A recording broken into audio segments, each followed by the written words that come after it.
They said I'd lose my house. They said the sheriff was coming. They said I had no choice.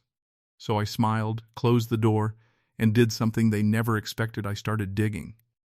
6 months later, the HOA that terrorized my street didn't just back down.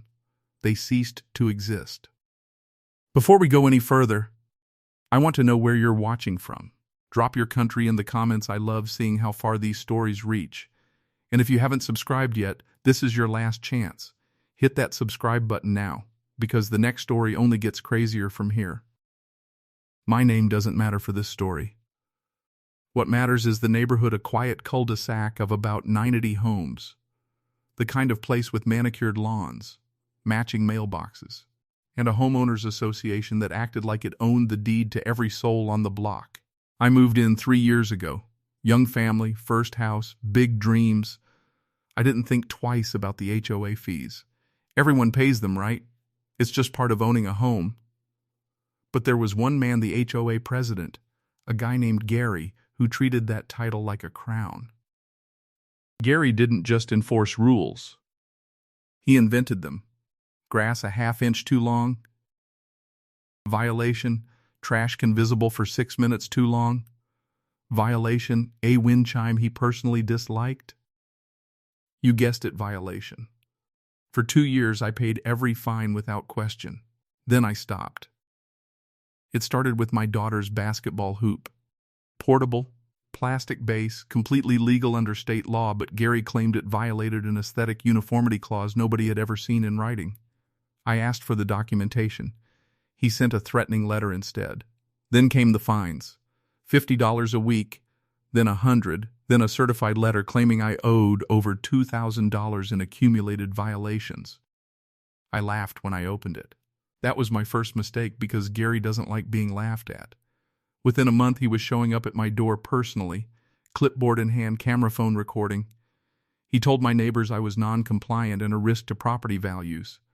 He posted my name in the community newsletter under a section literally titled Violators. I still didn't take the bait. I kept the hoop up. I kept mowing my lawn on my own schedule. I kept living my life. That's when Gary decided words weren't enough. He wanted a bigger stage. And he was about to get one that would end up destroying the very thing he thought he controlled. One Saturday morning, I was in my driveway with my kids, shooting hoops, coffee in hand, when a patrol car rolled up. 2 deputies stepped out. Gary had called them, claiming I was trespassing on shared HOA property and harassing board members. My heart dropped for exactly 3 seconds. Then the deputies asked to see my deed. I handed it over. They looked at the driveway. They looked at the basketball hoop sitting entirely on my own property. They looked at Gary, standing at the end of my driveway with his phone still recording. One deputy turned to him and said, "Calmly, sir. This is private property. There's no violation here." Gary's face went red. He started listing HOA bylaws like scripture. The deputies weren't interested. They left within 10 minutes. Telling him this wasn't a police matter, it was a civil one. But here's the thing. That moment lit something in me. Not anger. Curiosity. If Gary was willing to call the sheriff over a basketball hoop, what else was he hiding? I decided to find out. And what I found didn't just save my house. It brought down the entire HOA. Now, before I tell you what I found in those HOA financial records, because trust me, it's worse than you think, I need you to stick around for the ending. Because the moment this story hit the town's local Facebook group, it didn't just end Gary's reign. It triggered an investigation that reached 3 other neighborhoods, exposed nearly a decade of misused dues, and led to something almost no HOA in this state had ever experienced. But we're not there yet. Let's rewind to the week after the sheriff left my driveway. Every HOA is legally required to share financial records with homeowners upon request. Most people never ask. I asked. Gary stalled for 3 weeks. When the records finally came, they were a mess, vague line items, maintenance fees with no receipts, and a suspicious pattern of checks written to a landscaping company that, according to public records, was registered to Gary's brother-in-law. I wasn't a lawyer. I wasn't an accountant. But I was patient, and I had Google. I cross-referenced every payment against actual work done in the neighborhood. The math didn't add up, not by a little, but by tens of thousands of dollars over 4 years. I compiled everything into a single document: dates, amounts, discrepancies, screenshots of the newsletter violator posts, and a timeline of Gary's escalating threats, including the sheriff visit. Then I did something Gary never saw coming. I requested an emergency HOA meeting, open to all homeowners, citing our bylaw's own transparency clause, the same rulebook Gary loved quoting when it benefited him. He couldn't refuse, not without looking exactly as guilty as he was. The meeting was set for the following Thursday. 90 homes. Nearly 70 people showed up, more than I'd ever seen at any HOA event. I stood up first. I didn't yell, I didn't accuse, I just read the numbers. Total dues collected over 4 years. Total documented expenses. The gap between them. The name on the landscaping checks. Gary's relationship to that name. You could hear the room shift.